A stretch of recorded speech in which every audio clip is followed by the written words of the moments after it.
maneira geral, essas políticas educacionais, elas visam promover uma equidade. Primeiramente, fora Temer. Segundo, que as políticas foram boas, porque ela abriu portas para pessoas que não tinham antes as condições para fazer faculdade. Eu conheço os projetos de alfabetização, os projetos de inclusão educacional no sistema de ensino público superior.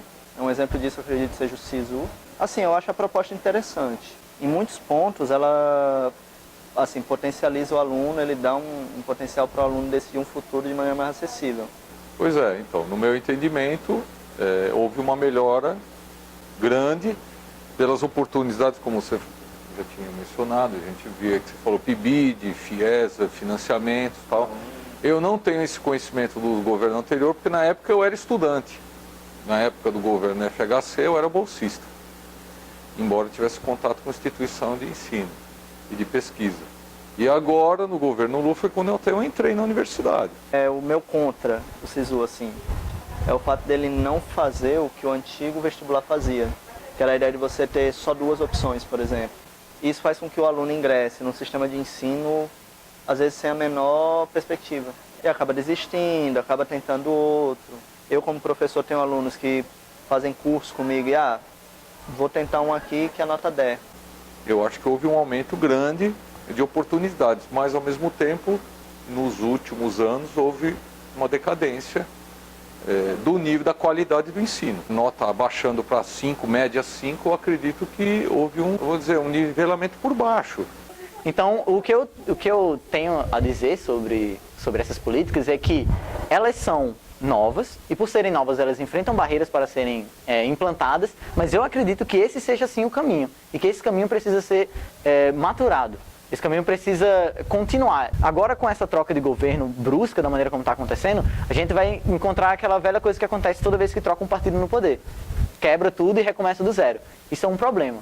Então, existem oportunidades. A política do governo foi botar muita gente na universidade, na minha visão, que todo mundo entra na universidade e a qualquer custo, quer dizer, ou pelo menos facilita a entrada, ao mesmo tempo sai com uma qualidade baixa. Não é a todo custo, porque tem um processo seletivo. Ele visa meio que nivelar esses alunos que vão entrar. Você tem que fazer uma prova, você tem que dar uma nota mínima para você conseguir adentrar. Ou seja, não é de qualquer forma, não é algo aberto para todo mundo. Porque eles buscaram principalmente abranger a educação, nível técnico, nível superior.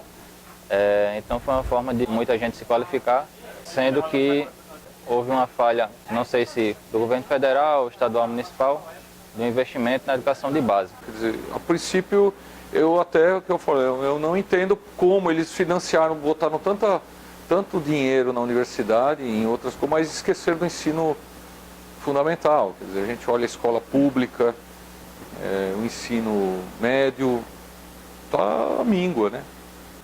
Então, muita gente tinha acesso a escolas técnicas e universidades, sendo que o ensino de base não era de qualidade e acaba não conseguindo acompanhar o mesmo ritmo de, por exemplo, escolas particulares. E, ao mesmo tempo, eu vejo que houve um incentivo para a universidade, mas e que tipo de profissional vai formar, se não tem base?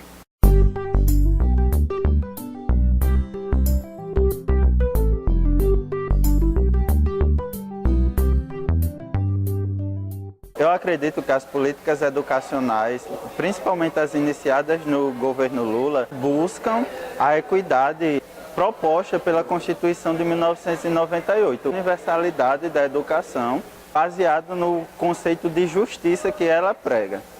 Porque, querendo ou não, no Brasil, de forma geral, ele é formado da pessoa com a maior baixa renda e pessoas que têm salários muito altos. Cotas sociais a favor, cotas raciais também a favor. Aí muita gente pode perguntar, mas se um negro é rico, então ele não deveria usar cota. Tipo, ele ainda é negro.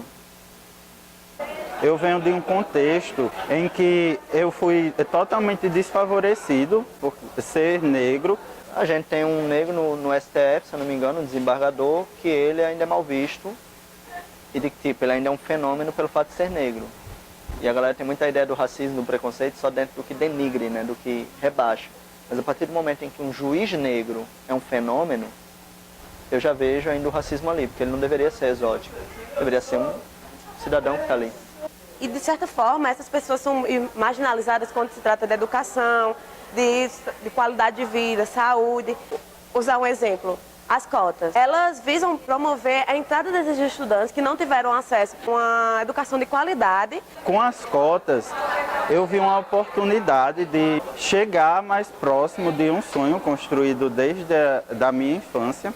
É tanto que eu acredito que seja mais que uma medida paliativa por enquanto, porque atrelado a essas políticas deve ter uma melhora na educação. É promover uma base boa para que eles possam ter igualdade com as escolas privadas. Por exemplo, ao mesmo tempo que eu ofereço cotas, no caso, tanto para quem é de escola pública, para quem tem baixa renda e também para pessoas negras. Porque nós sabemos que as oportunidades que teve entre o primeiro lugar da última cota e o primeiro lugar da ampla concorrência foram totalmente diferentes. Porque o Brasil tem um forte histórico de racismo, tem um forte histórico de segregação social, de segregação racial. Eu, por muitas vezes, não tive livros para estudar, enquanto ele foi estudar em São Paulo, em um dos melhores cursinhos do Brasil. De todo tipo de segregação, porque, querendo ou não, historicamente, a construção do Brasil foi de pessoas de diversos tipos. Mas quem predominou mais foi uma classe social branca, rica, poderosa, que sempre utilizou do trabalho escravo, que, querendo ou não, apesar de hoje ele não ser institucionalizado, existe. A Viola Davis, na premiação do Emmy, ela disse que a única diferença entre a população negra e a população branca são as oportunidades.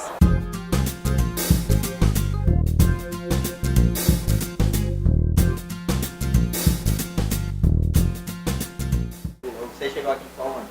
2004. 2004. A partir desse tempo, a verba de pesquisa, de iniciação científica aumentou? Como é que aconteceu? Eu acho que teve bolsas, o incentivo, bolsas de iniciação, bolsas de monitoria, isso realmente eu acho que foi muito bom. Aumentou muito. Aumentou e agora que caiu, né? Agora que houve uma... Você acha que caiu? Eu acho que esse problema político que o país está vivenciando agora, desvio de dinheiro, que tira de um lado, falta no outro. Mas eu acho interessante. O que eu acho meio que um problema é porque, tipo, se o cidadão médio popular, se ele não tem a capacidade de custear curso superior ou particular, eu acho o FIES, por exemplo, meio perigoso para esse cidadão. Não que ele não deva fazer, mas de que, tipo, contar com a assiduidade de pagamento daquele cidadão médio que tem um emprego comum, que ganha mensalidade, eu acho perigoso nesse sentido.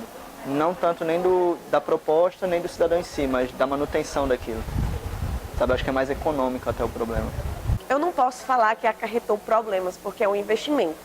Para você tentar melhorar algo, para apostar em algo, você precisa investir. Então, a partir do momento que você investe numa qualidade educacional melhor, você forma profissionais. Se você tem profissionais no mercado de trabalho, você tem como crescê-lo. Então, eu acredito que faça todo parte de um ciclo. E, tipo, esperar que venha rapidamente é algo meio que ilusionário. A parte que afetaram a economia, no caso, é porque as políticas elas chegaram e deram oportunidade para as pessoas. Oportunidades puderam contribuir para a economia.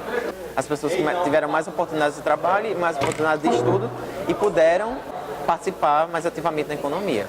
A educação é um investimento de longo prazo.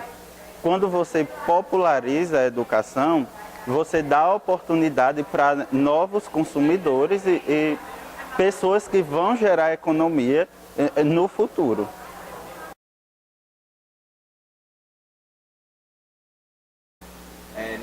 Você fez faculdade você cursou em qual faculdade? Meu histórico todo é de governo de escola pública. Eu estudei em escola pública em São Paulo, no meu primário, ginasial, colegial, Universidade Estadual Paulista, Unesp, São José do Rio Preto. E naquela época, você lembra se tinha muito incentivo à iniciação? Não tinha tanto. Não tinha bolsa? Não, era muito difícil. Meus 4 anos de faculdade, não tive nenhuma bolsa. Estágio era tudo voluntário, não tinha nada. E qual ano? Foi de 85 a 88. Alguma coisa a mais? Faz tempo. Pronto, é isso.